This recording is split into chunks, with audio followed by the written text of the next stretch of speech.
কি রান্না হয়েছে? আজকে কিছু হয়নি ভালো তেমন। আজকে ডাল হয়েছে। আজকে ডাল, গাজর সিদ্ধ, মাছ ভাজা আর এখানে ডিম ভাজা।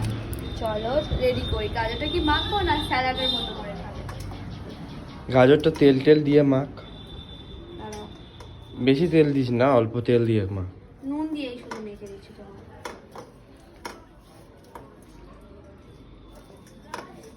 আর সাথে কিন্তু পাঁপড় রয়েছে। এই পাঁপড়টা হেবি টেস্টি খেতে। তুমি একবার খেলে মনে হবে আর একটা খাই।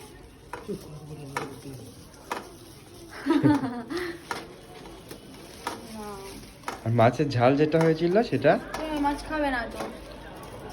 আর ওটা কি মাছ ছিল? পাঙাশ ট্যাংরা মাছ ছিল। সেই মাছটা তো সবাই খায় না, তো আমিও খাই না, সৌরভও খাই না, ওই জন্য নিয়ে নিই। কারণ ট্যাংরা মাছ ছিল, বললো ঝাল করতে হবে না,